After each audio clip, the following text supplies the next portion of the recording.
Britain's Chancellor of the Exchequer, Rachel Reeves, on Wednesday gave the budget statement in the House of Commons.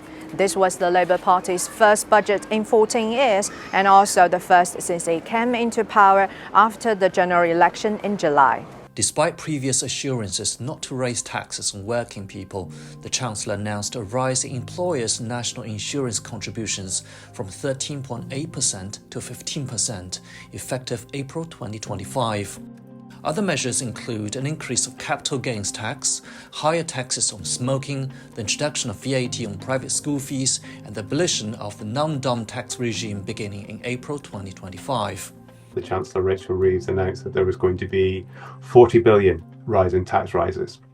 Now, she framed this in a position of being extremely critical of the previous government in terms of how they'd managed the finances. 40 billion increase in tax rises was definitely at the top end of people's expectations for what was going to happen. So there's a big concern about the impacts of business on this budget. Basically, to start with, employers are going to have to pay more in tax from April of next year.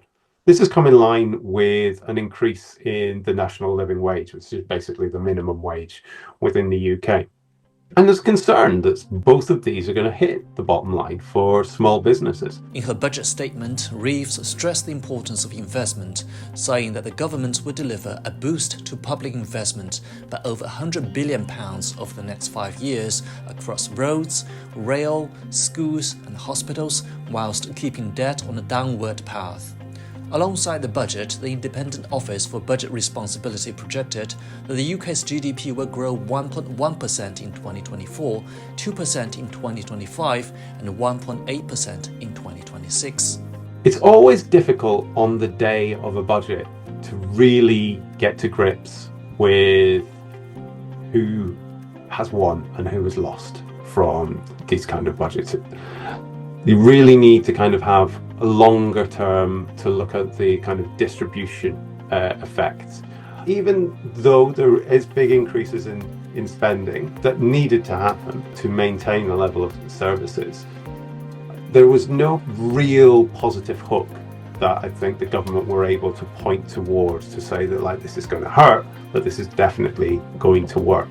So in that respect, I think the mood music around this government, especially economically, is going to be fairly sour for some time to come.